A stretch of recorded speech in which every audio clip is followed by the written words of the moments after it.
तो आज हम लोगों का जो data analysis with Python pandas का जो हमारा सीरीज है, उस सीरीज में जो हमारा आज का टॉपिक है वो है ग्रुप बाय। ठीक है, ग्रुप बाय एक बहुत इंपॉर्टेंट टॉपिक है। तो सबसे पहले हमने अपना गूगल कोलैब ओपन कर लिया और जो लाइब्रेरीज हम लोग इंपोर्ट करते हैं जैसे इंपोर्ट पांडास एसपीडी, ये लाइब्रेरी भी इंपोर्ट कर ली। ये लाइब्रेरी इंपोर्ट करते ही ये हमारा सिस्टम यहाँ पे कनेक्ट होने लग जाएगा। फिर मैंने कहा मेरी जो फाइल है वो यहाँ पे अवेलेबल है, तो फाइल यूआरएल नाम से क्या, बिकॉज फाइल एक रिजर्व्ड कीवर्ड है, तो फाइल यूआरएल हमने लिख लिया। और अब हमें इसका डेटा फ्रेम बनाने के लिए लिखना है df is equal to P D dot read underscore C S V, और यहाँ पे हम फाइल यूआरएल वेरिएबल पास कर देंगे, फाइल यूआरएल। तो इससे हमारे पास एक डीएफ आ जाएगा। एक सेकेंड चेक करते हैं यहाँ पे क्या इशू है। एक्चुअली हम लोग को रॉ वाला डेटा लेना चाहिए, ये डायरेक्ट गिटहब का नहीं चलेगा। हाँ, ये सही रहेगा। तो ये रॉ वाला डेटा है और ये कोलैब नोटबुक आपसे शेयर कर दी जाएगी ताकि आपको सीधे वो मिल जाए। अब अगर हम df डॉट हेड यहाँ पे लिखते हैं तो जैसे आप देख सकते हैं कि ये ऊपर की 5 रो दिख रही हैं, और अगर हम पूरा का पूरा df चेक करते हैं तो यहाँ पे ये हमें गिटहब से जो मिला उसमें हमें दिख रहा है डे कौन सा है, सिटी कौन सा है, टेम्परेचर क्या है। तो आप देख रहे हैं कि 1 जनवरी 2017, यहाँ भी 1 जनवरी 2017, यहाँ भी 1 जनवरी 2017, यानी 1 जनवरी 2017 के 3 डेटा हैं। इसी तरह 2 जनवरी के भी 3 डेटा हैं। ऐसे करके सबके 3-3 डेटा हैं। 3 शहरों का डेटा है, न्यूयॉर्क का, मुंबई का और पेरिस का। यहाँ पे ये टेम्परेचर दिया हुआ है, टेम्परेचर डिग्री फ़ारेनहाइट में, विंड स्पीड दी हुई है, और यहाँ पे इवेंट दिया हुआ है कि उस दिन रेनी था, सनी था, क्या था। इसी तरीके का एक सिमिलर डेटा हम लोगों ने मिसिंग डेटा वाले चैप्टर में पढ़ा था। अब यहाँ पे अगर हम बात करें तो डे और सिटी और इवेंट, ये 3 जो हमारे सामने डेटा हैं, ये तीनों के तीनों डेटा जो है वो कैटेगोरिकल है नेचर में, और टेम्परेचर और विंड स्पीड ये न्यूमेरिकल है नेचर में। तो ये जो ग्रुप बाई चैप्टर है, ये ग्रुप बाई ऐसे पर्टिकुलर फील्ड्स पे फोकस करता है जो कैटेगोरिकल है नेचर में। जैसे न्यूयॉर्क, ये एक्चुअली में है तो एक सिंगल वैल्यू, मुंबई और पेरिस। तो अगर हम लिखे कि unique values in city column, ठीक है, तो अगर हम unique values in city column लिखें तो ये कौन कौन सी होंगी, मुंबई, न्यूयॉर्क और पेरिस। ठीक है, ये जो वैल्यूज होंगी ये हमारी यूनिक वैल्यूज होंगी। तो अगर हम लिखते भी हैं df dot city dot unique, यानी हम पूछ रहे हैं कि df में सिटी में यूनिक वैल्यू कौन कौन सी है, तो वो हमें एक एरे रिटर्न कर देगा, एक तरह की लिस्ट रिटर्न कर देगा जिसमें वो तीनों वैल्यूज होंगी। तो हमें दिख रहा है कि ऑल्दो यहाँ पे 11-12 वैल्यूज हैं, मगर यहाँ पे जो यूनिक वैल्यूज हैं वो केवल 3 है। इसी तरीके से अगर हम डे कॉलम लिखें तो जैसा मैंने पहले दिन आप लोग को बताया था कि अगर किसी डीएफ का एक कॉलम सेलेक्ट करना होता है तो उस कॉलम के नाम में अगर स्पेस है तो हम लोग ऐसे सेलेक्ट कर सकते हैं, तो इससे एक कॉलम सेलेक्ट हो जाएगा। और अगर स्पेस नहीं है तो हम लोग ऐसे df डॉट डे उसको उसके ऑब्जेक्ट की तरीके से भी सेलेक्ट कर सकते हैं। तो दोनों तरीके सही हैं। तो अगर हम इस सिंगल कॉलम डे को सेलेक्ट करते हैं और कहते हैं कि इसमें यूनिक वैल्यूज कौन कौन सी है, तो आप देखेंगे यहाँ पे जो है यूनिक वैल्यू ये 4 हैं। तो यहाँ पे 3, यहाँ पे 4। इसी तरीके से अगर हम देखते हैं कि df डॉट इवेंट में कौन कौन सी यूनिक वैल्यूज हैं, तो ये ठीक है। ये तो इस तरह से हमें दिखेगा कि ऑल्दो 12 वैल्यूज हैं पर यहाँ पे कुछ ना कुछ यूनिक वैल्यूज जरूर हैं। तो एक हमारी रिपोजिटरी है स्लाइड स्कोप पे जिसपे कुछ हम लोग डेटा सेट्स ऐड करते हैं। अभी हमने बल्कि रिसेंटली कुछ डेटा ऐड किए हैं, तो हम उस पर आते हैं। जैसे एम्प्लॉय परफॉर्मेंस ट्रेनिंग डेटा है हमारा, तो ये भी एक CSV फाइल है जहाँ पे हमने अभी ये रिसेंटली अपने चैनल पे एक डैशबोर्ड बनाया था जिसमें आप देख रहे हैं कि employ performance data analysis power BI के थ्रू अभी हम इस पे CSV फाइल लेते हैं। तो इसकी CSV फाइल ली और रॉ पे क्लिक कर दिया तो ये एक फाइल आ गई। इसको भी हम रीड कर सकते हैं। तो अगर हमने यहाँ पे रीड किया कि इसको हम कहते हैं फाइल URL2, ये हमारा दूसरा फाइल URL है, ये रीड किया और यहाँ पे हम कहते हैं df2 equal to pd dot read underscore CSV और यहाँ से हम यहाँ पे हम फाइल URL2 लिख देंगे तो हमारा df2 बन जाएगा। और df2 को देखेंगे तो ये ना, अब जरा इस फाइल को देखिए, इसमें तो केवल 11-12 वैल्यूज हैं, इसमें तो 200 रोज हैं। अब सब लोग को मेरा क्वेश्चन है, जितने भी आप सब ज्वाइंट हैं अभी क्लास में, सो आप सब लोग बताइए कि इसके अंदर कैटेगोरिकल कॉलम्स आपके हिसाब से कौन कौन से, नेम करिए उनको। लेवल है, क्या है? एजुकेशन लेवल है, डिपार्टमेंट है, जॉब लेवल है, डिपार्टमेंट है, एजुकेशन जॉब लेवल है, लेवल है, एजुकेशन लेवल, परफॉर्मेंस रेटिंग है। Performance rating, right. तो आप देख रहे हो कि यहाँ पे 9 कॉलम्स हैं जिसमें 4 हमारे न्यूमेरिकल हैं और 4 हमारे कैटेगोरिकल हैं। तो यहाँ पे भी वही होगा, ठीक है। यहाँ पे भी आप यूनिक करोगे तो आ जाएगा। और यूनिक के लिए मैंने आपको एक और तरीका भी सिखाया था कि हम यहाँ पे लिख सकते हैं कि df डॉट और उस कॉलम का नाम ले लें, जैसे मान लो मैंने एजुकेशन लेवल लिख लिया और डॉट वैल्यू अंडरस्कोर काउंट्स लिख लें, राइट। तो इससे हमें पता चल जाएगा कि एक तो हमें पता चल जाएगा कि 4 हैं और फिर हमें उनके काउंट भी पता चल जाएंगे, ठीक है। फिर ये जो पूरा आउटपुट आया, तो ये पूरा एक आउटपुट आ रहा है, एक सीरीज आउटपुट है, तो इसको हम प्लॉट भी कर सकते हैं और हम कह सकते हैं काइंड इज इक्वल टू पाई, ठीक है। एक पाई चार्ट जैसा, ये भी हमने लास्ट टाइम सीखा था, जिससे हमें दिखेगा कि कौन से पर्टिकुलर फील्ड में सबसे ज़्यादा लोग हैं, किस में कम है। PhD में ज़्यादा है, फिर हाई स्कूल, फिर बैचलर, फिर मास्टर, एनीवेज।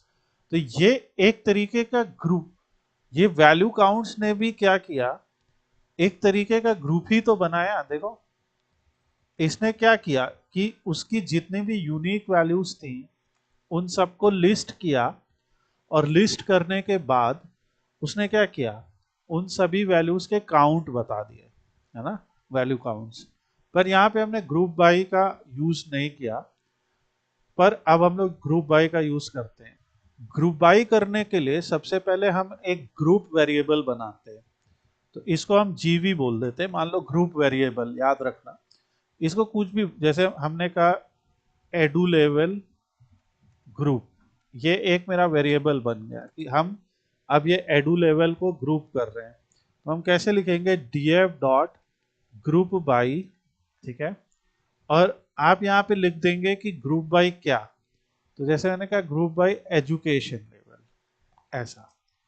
तो ऐसा यहाँ पे हो गया, सॉरी df2 होगा ये, क्योंकि df1 में तो है ही नहीं df, ये तो जो हमारा ये df2 है, इसके अंदर एक एजुकेशन लेवल नाम का कॉलम है, उसको हमने एक ग्रुप बना दिया।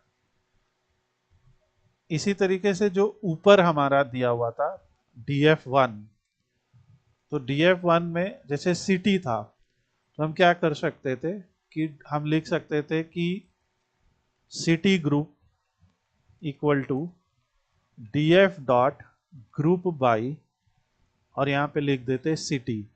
ये इस तरीके से होता है। सबसे पहला स्टेप ये है कि उस कैटेगोरिकल कॉलम को पिक करिए और फिर उसका ग्रुप बना दीजिए, अब अगर हमने यहाँ पे लिखा edu level group dot max, ऐसा कुछ फंक्शन रन किया, तो ये हमें एक एनालिसिस टेबल देगा। और इस टेबल में ये क्या दे रहा है कि जिस कॉलम को आपने ग्रुप बनाया, तो जिस कॉलम का आपने ग्रुप बनाया उस कॉलम को इंडेक्स मान के एक डीएफ रिटर्न करेगा। तो हमारे पास एक पूरा का पूरा ऐसा डेटा था जिसमें हमारे पास ईयर्स ऑफ एक्सपीरियंस कितना है एम्प्लॉयज़ का, मंथली सैलरी, डिपार्टमेंट, कौन बैचलर है, किसने पीएचडी कंप्लीट किया है, किसने हाई स्कूल कंप्लीट किया है, ऐसा पूरा हमारे पास डेटा था। तो उस डेटा के बेसिस पे हमने एक ग्रुप बनाया, और अब तो 4 ही वैल्यू होंगी, तो इस डेटा फ्रेम में भी 4 रोज होंगी। अब ये कह रहा है कि आईडी, तो बैचलर के लिए मैक्सिमम आईडी 198 है। ये आईडी कॉलम तो वैसे भी कोई हमारे काम का नहीं होता है। एज, अब देखो हमने मैक्स लगाया, तो बैचलर के लिए इस पूरे डेटा में जो मैक्सिमम एज होगी वो कितनी होगी, 60। वही ये बोल रहा है। हाई स्कूल में जो पढ़ रहा है, जिसने हाई स्कूल कंप्लीट किया है, उसकी मैक्सिमम एज 57 है, मास्टर की भी 60 है, पीएचडी की भी 60 है। तो हर एक ग्रुप की कौन हर एक ग्रुप वैल्यू की उसके न्यूमेरिकल कॉलम की मैक्सिमम वैल्यू क्या है वो ये बता देगा। जैसे यहाँ डिपार्टमेंट में एस एस पी आ रहा है, क्योंकि अगर आप देखेंगे अल्फाबेटिकल ऑर्डर में तो सेल्स सबसे आखिरी में आता है, इसलिए जो कैटेगोरिकल कॉलम होंगे उसमें अल्फाबेटिकल ऑर्डर में जो लास्ट वैल्यू आएगी वो आ जाएगी, और जो न्यूमेरिकल कॉलम होंगे उसमें न्यूमेरिकली जो लास्ट वैल्यू होगी वो आ जाएगी। तो ये हमारा ग्रुप का काम है। हम सिटी ग्रुप से भी बोलते हैं तो भी आपको इसे और इजी समझ में आएगी यही चीज। तो हम इसलिए दो अलग अलग एग्जाम्पल कर रहे हैं। सिटी ग्रुप डॉट मैक्स, ये हमारा पहला वाला डेटा फ्रेम है। तो अभी इसने कहा कि मुंबई में जो सबसे आखिरी डेट है, मैक्सिमम डेट है, वो 4 जनवरी है। न्यूयॉर्क में भी 4 जनवरी है, पेरिस में भी है। मुंबई में जो मैक्सिमम टेम्परेचर है वो 92 है। यहाँ पे डेटा सेट देखो, मुंबई का मैक्सिमम टेम्परेचर क्या दिख रहा है, ये मुंबई है, सीधे सीधे दिख रहा है 92। न्यूयॉर्क का क्या दिख रहा है, 36। पेरिस का क्या दिख रहा है, 54। तो यही यहाँ पे लिखा होगा, ये देखिए 92, 36, 54। तो ये मैक्स फंक्शन क्या कर रहा है या मैक्स मेथड क्या कर रहा है, आप लोग की समझ में आया? Yes sir. राइट। जैसे मान लीजिए आपके पास कस्टमर की सेल्स का डेटा है। जैसे आप लोग में से कुछ लोग अपने कॉलेज के कुछ प्रोजेक्ट्स में जैसे काम कर रहे हो, तो जैसे हम डेटा रिपोजिटरी में चले जाते हैं, या हमारे चलो ये आर्टिसन डेटा है, तो अब आर्टिसन डेटा में जब हम इन फाइल्स को मर्ज करेंगे, जैसे ये कस्टमर है, कस्टमर की एक आईडी है, और इस कस्टमर ने कुछ ऑर्डर किया है, यहाँ पे दिख रहा है कि किस कस्टमर ने किया। तो हम जानना चाहेंगे ना कि कौन से कस्टमर ने हाईएस्ट अमाउंट का ऑर्डर किया है, कौन से कस्टमर ने लोएस्ट अमाउंट का ऑर्डर किया है, कौन से कस्टमर ने, और customer wise average order value क्या है, राइट। उसी तरीके से किसी एक प्रोडक्ट का मैक्सिमम ऑर्डर अमाउंट क्या रहा है, किसी एक प्रोडक्ट का मिनिमम क्या रहा है। तो ये जो हमारे मेथड्स हैं, मैक्सिमम, इसी तरह से हम मिनिमम यूज कर सकते हैं, ठीक है। तो अब यहाँ पे क्या हुआ, minimum wind speed, minimum temperature, minimum event.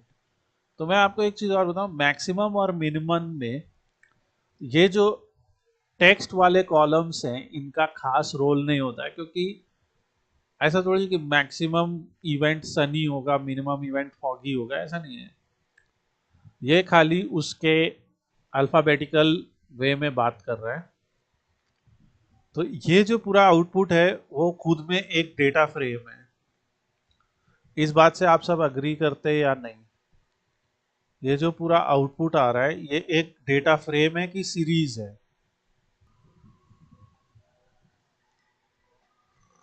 Frame है sir.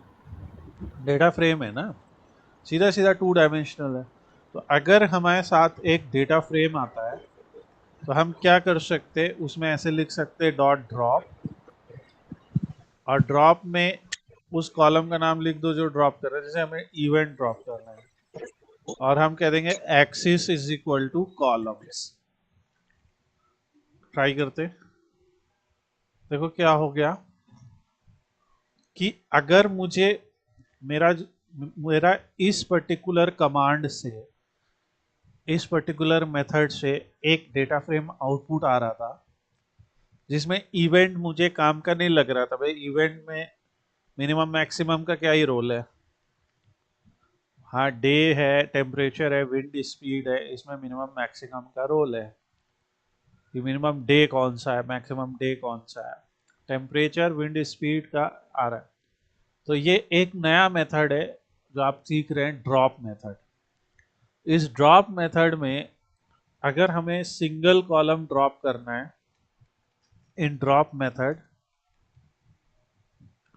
To drop a single column,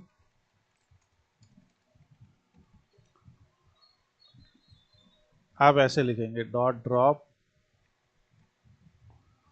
column name और एक्सिस इक्वल टू दिस, और in drop method to drop multiple columns, अगर हमें मल्टीपल कॉलम्स ड्रॉप करने हैं तो हम क्या लिखेंगे, एक लिस्ट बना देंगे ऐसे, और उस लिस्ट में कई सारे कॉलम के नाम लिख देंगे। जैसे मान लो मुझे डे भी नहीं चाहिए यहाँ से, तो ऐसा कुछ। तो इसी में ही अगर मुझे मल्टीपल ड्रॉप करने होते हैं तो मैं ऐसे लिख देता डॉट ड्रॉप, और वहाँ पे एक पूरी लिस्ट बना देता कि मुझे कितने सारे कॉलम ड्रॉप करने हैं। यहाँ पे सारे लिख सकते थे हम, विंड स्पीड भी लिख सकते थे, सब कुछ लिख सकते थे। तो बहुत अच्छे कह रहे, कॉलम नेम क्या है, हमें एक्चुअली डे लिखना, सॉरी क्या था वो, इवेंट, ये ठीक है। तो अब देखिए, तो इस तरीके से आ गया। तो हम यहाँ पे लिख देते हैं कॉलम नेम 1, कॉलम नेम 2, एक तरीके का फॉर्मूला। ये प्रोजेक्ट में आप यूज करिए। ये भी एक तरीके का डेटा क्लीनिंग होता है कि कई बार हमें वो कॉलम हमारे किसी काम का नहीं है, जैसे आईडी, यहाँ पे आईडी किसी काम का नहीं है।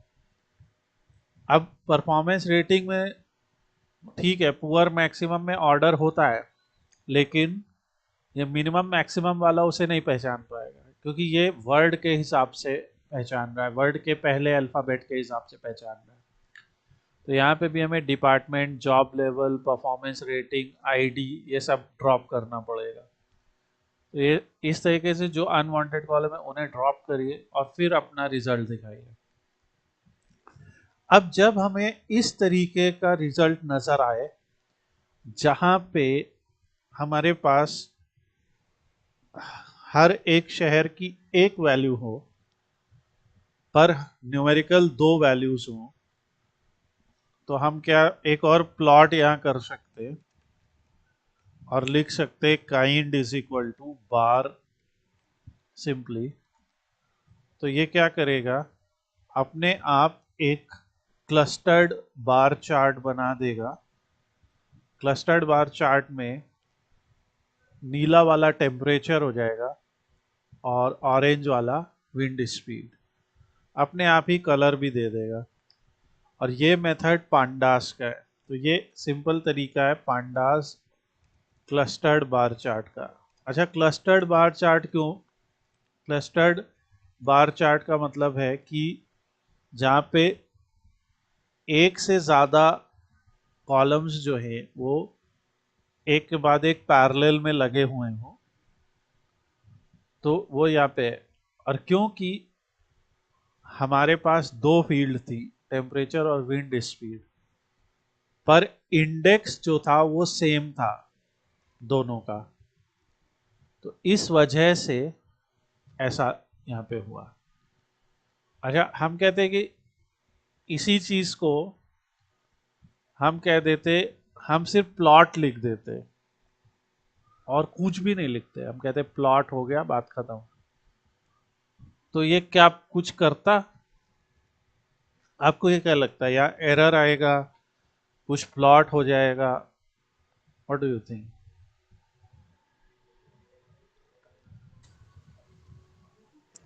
हमने यहाँ कुछ नहीं लिखा कि काइंड बार हो, काइंड पाई हो, कुछ भी नहीं लिखा।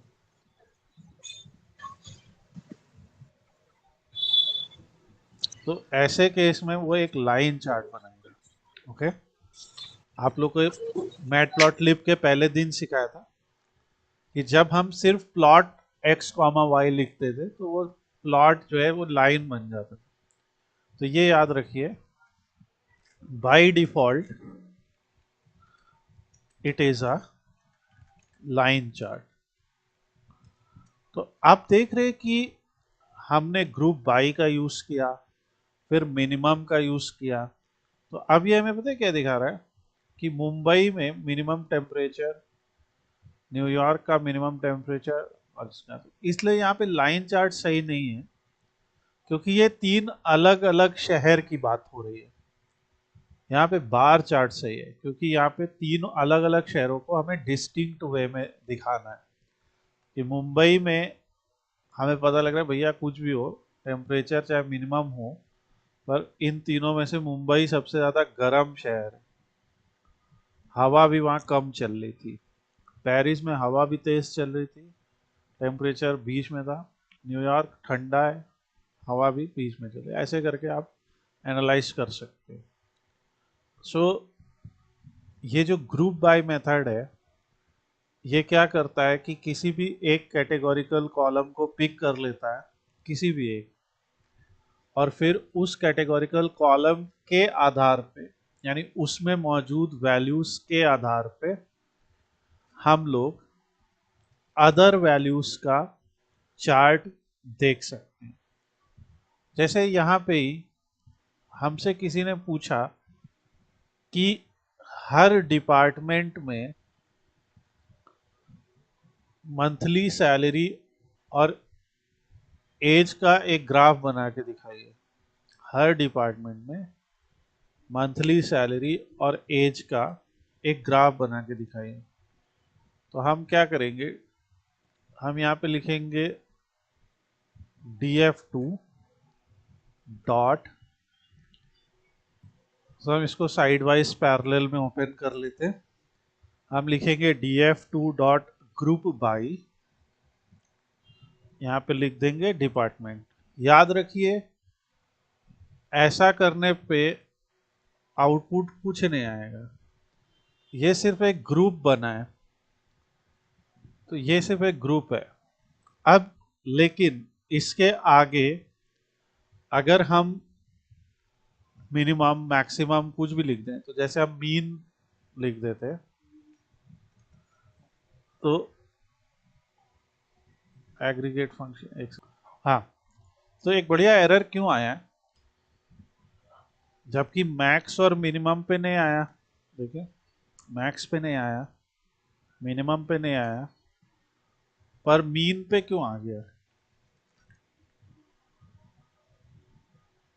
आंसर ये है कि, मीन सर तो ये हाँ बताओ। न्यूमेरिकल वैल्यू पे लिख लेगा। एग्जैक्टली वो कह रहा है कि Yes, sir. स्ट्रिंग वैल्यू का मीन क्या होगा भाई। तो इसीलिए इसमें हम लोग को क्या करना पड़ेगा, डॉट ड्रॉप, है ना। ड्रॉप किसे किसे करना होगा, जितने भी हमारे अनवांटेड कॉलम्स है या नॉन न्यूमेरिकल है। तो जैसे पहला हो गया आईडी, आईडी का कोई मतलब नहीं, वो हर एक की अपनी यूनिक पहचान है। दूसरा हो गया जॉब लेवल, तीसरा हो गया एजुकेशन लेवल, चौथा हो गया परफॉर्मेंस रेटिंग। तो हम लोग इस तरीके से हमने ड्रॉप लिखा।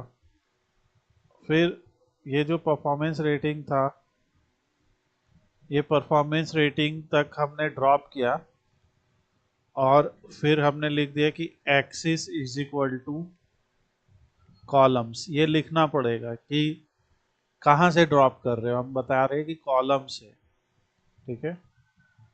तो अगर हम ये ड्रॉप करते तो ये आ गया, तो ग्रुप बाई, और ये ड्रॉप एक्चुअली हमें पहले करना पड़ेगा और फिर ग्रुप बाई उसके ऊपर लगाना पड़ेगा। मैं अभी पूरा ऑर्डर समझा दूंगा। तो ये हो गया भाई, पहले हम उन कॉलम को हटा देंगे, फिर हमने ग्रुप बाय लगा दिया। मेरा आप सबसे क्वेश्चन है, ये यहाँ पे हमने दो ऑपरेशंस लगाए df2 के ऊपर, एक ड्रॉप लगाया फिर उसको ग्रुप बाय किया है। तो आप लोग की ये समझ में आ रहा है या नहीं आ रहा है? Yes sir.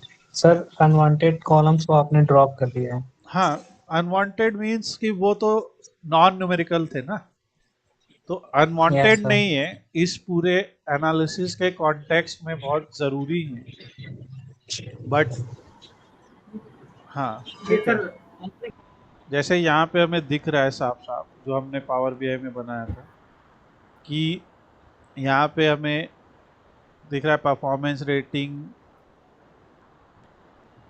Training hours, average salary, years experience wise, performance rating, सभी कॉलम इम्पॉर्टेंट है, डिपार्टमेंट भी, एजुकेशन लेवल भी।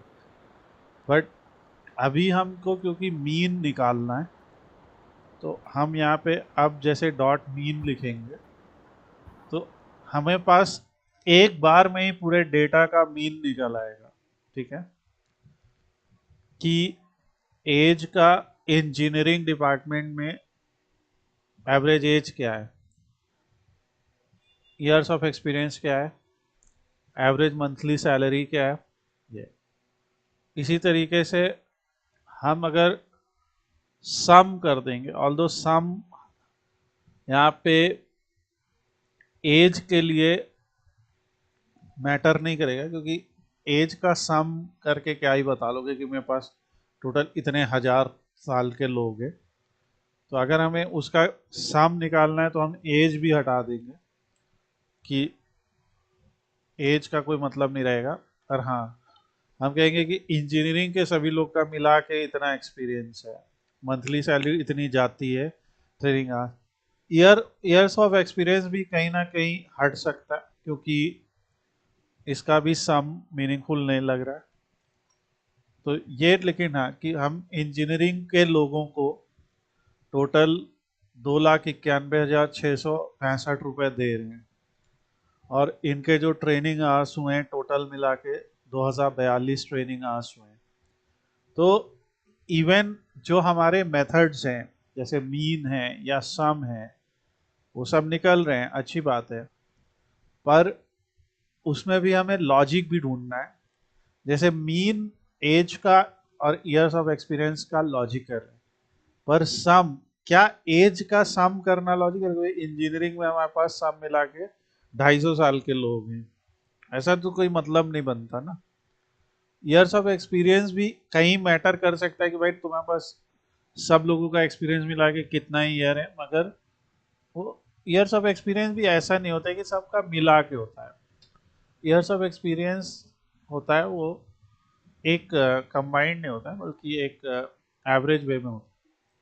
तो ये सम है, मिनिमम सब पे काम करेगा कि भाई इन सब में मिनिमम डेटा क्या है, इन सब में मिनिमम क्या है और इन सब में मैक्सिमम क्या है, वो भी आपका काम करेगा। तो ये सारे जो हमारे मेथड हैं वो सारे आपके ये ग्रुप बाई के थ्रू आ रहे हैं। तो आप देख रहे हो किस तरीके से हमने लिखा। अब इनमें से जो भी हमने निकाला, जैसे मान लो हमने मीन निकाला, बस इसके आगे एक और डॉट लगाओ और लिख दो डॉट प्लॉट, और फिर जिस प्रकार का प्लॉट करना है, जैसे काइंड इज इक्वल टू, मैं एक और प्लॉट बताता हूँ, इसको बार एच कहते हैं, यानी बार हॉरिजॉन्टल। अभी बार हमने वर्टिकल देखा था, तो ये आने लगा।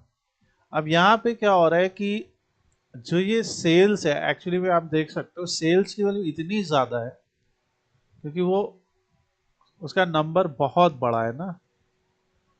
यहाँ पे आप देखोगे भाई सेल्स जो उसकी सैलरी है उसका नंबर बहुत ज़्यादा है, तो ये पर्टिकुलर मंथली सैलरी जो हरा आ रहा है, तो उस वजह से क्या हो रहा है कि बाकी सब छिप जा रहे हैं क्योंकि बाकी सब न्यूमेरिकल वैल्यूज है। तो इसीलिए हम लोग आगे चल के एक और चैप्टर पढ़ेंगे, लॉग। लॉग जो आपने अपने स्टार्टिंग क्लासेस में भी पढ़ा था। तो लॉग क्या करेगा कि ये जो बहुत ज़्यादा डिफरेंस है इन सब के बीच में, उस डिफरेंस को कम कर देगा। जैसे हम यहाँ पे इंपोर्ट मैथ एज एम करते हैं, यानी हम मैथ लाइब्रेरी इंपोर्ट करते हैं, हम लिखते हैं एम डॉट लॉग 2, ठीक है। इसके एक वैल्यू आई 0.69314। अगर हम लिखते हैं एम डॉट लॉग इतनी, इसकी वैल्यू आई 14। अब यहाँ पे 2 के पावर कितनी है, 1 2 3 4 5 6 जो भी है। आप देख सकते हो कि इन दोनों नंबर्स के बीच में बहुत ज्यादा डिफरेंस है ना। बताओ मुझे, जैसे मान लो मैं यहाँ पे 2 लिखता हूँ और यहाँ 2 लाख लिखता हूँ, क्या आता है? तो 2 और 2 लाख के बीच में कितना अंतर है ना। Yes, sir. पर इनके लॉग में उतना ज्यादा अंतर नहीं नजर आ रहा है। आ रहा है क्या? Nice, sir. Are you getting my point? कि इनके रिजल्ट में सर बहुत ज्यादा आ जाता है। तो अभी जैसे मंथली सैलरी का एवरेज जो है 14,633, तो इसका मैंने लॉग लिया तो यार है 9, और ईयर्स ऑफ एक्सपीरियंस 32 है, इसका मैंने लॉग लिया तो ये दोनों नंबर्स के बीच में कितना अंतर है नहीं। इसी वजह से ये एक बार चार्ट तो कहीं चला जा रहा है और उसके आगे सब इतने पिद्दी नजर आ रहे हैं कि दिख ही नहीं रहे। ये चीज आप समझ पा रहे हो कि नहीं मैं क्या कहना चाह रहा हूँ? कि यहाँ पे अगर ध्यान से देखोगे ना, तो ये देखो ये छोटे छोटे वैल्यूज हैं पर इसके आगे नहीं दिख रहे ना। तो अगर हम इनको नापना चाहते तो इसीलिए लॉग जो है वो इस्तेमाल किया जाता है, ठीक है, ताकि हम इन दोनों के बीच के जो अंतर है, अब जैसे 3.4 और 9.5 के बीच में बहुत अंतर थोड़ी है, ये है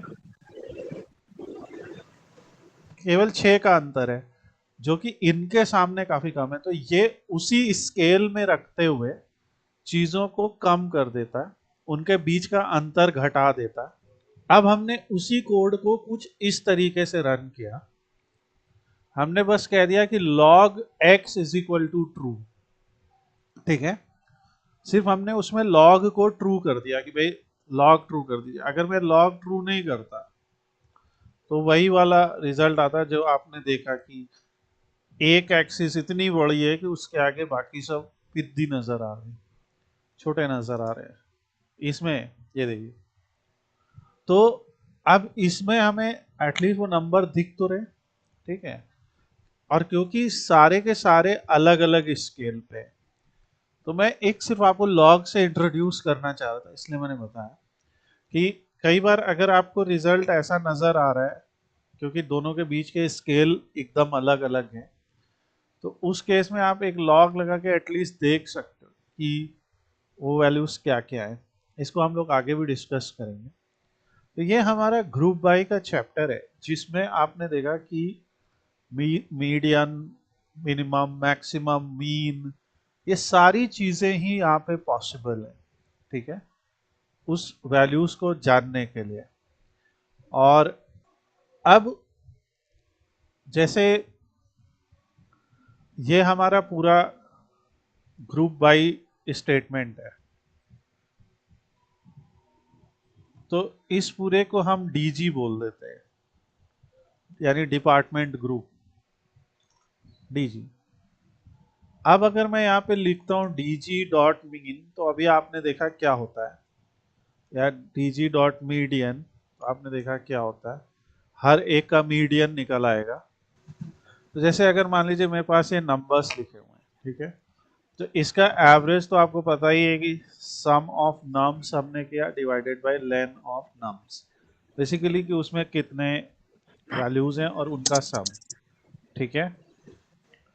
तो अगर हम लिखते हैं पी डी डॉट सीरीज, कि जो ये नंबर लिस्ट है उसकी सीरीज बना के उसका मीडियन बता दो, तो वो भी 5.5 आया। तो कई सारे केस ऐसे होंगे जहाँ पे मीडियन और मीन सेम आएगा, पर अगर मैं जैसे इसमें एक और जोड़ देता हूँ 15, यहाँ पे मैंने 15 जोड़ दिया, अब मेरे पास ये हो गया। तो इस केस में 3, 4, 5 तीन वैल्यूज हैं, 7, 8, 15 तीन वैल्यूज हैं, मिड में आ रहा है 6। तो अगर हम इसका एवरेज निकालते हैं तो 6.85 हो गया, मीडियन निकालते हैं तो 6 आया। तो अगर हमारे पास नंबर्स दिए गए हैं, तो उन नंबर्स को अगर हम एक ऑर्डर में सॉर्ट कर दें, तो उन ऑर्डर में सॉर्ट करने के बाद जो मिड वैल्यू होती है वो मीडियन कहलाती है, पर उनका जो अरिथमेटिक मीन है ऑब्वियसली वो एवरेज है। अगर ये नंबर्स इवन है तो ऑड है तो मिड वैल्यू आई।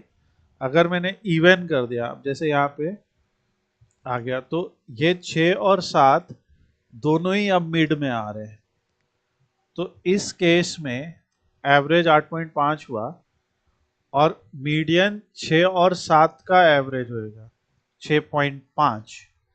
6 और 7 के बीच की वैल्यू 6.5, तो ये मीडियन और इसके बीच में अंतर है, तो ये याद रखिएगा।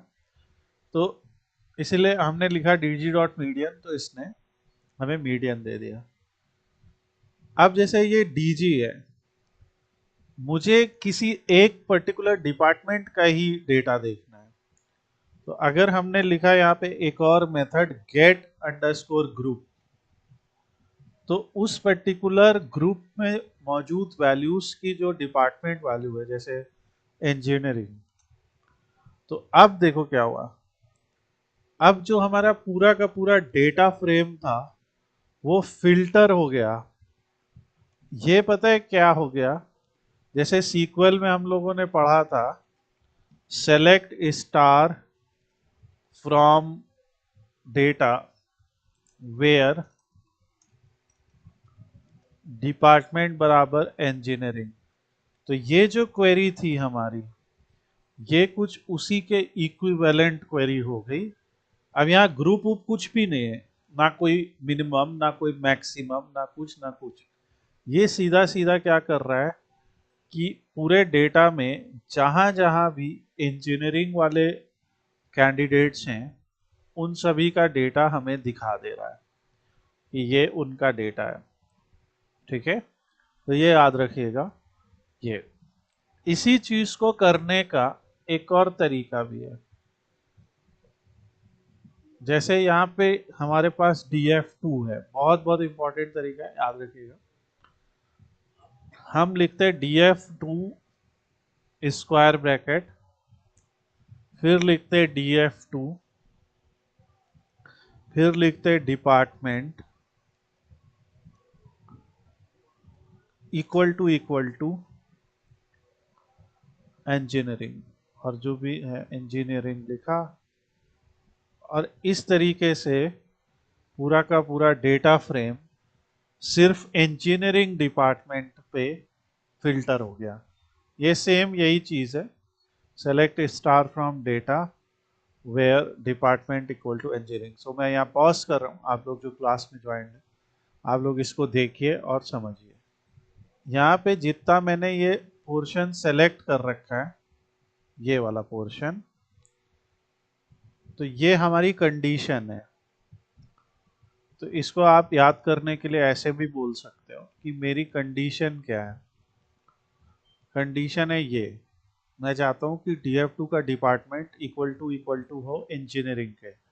आप लोगों को कोर पाइथन में मैंने सिखाया था कि जो डबल इक्वल टू साइन होता है वो कंपैरिजन ऑपरेटर होता है।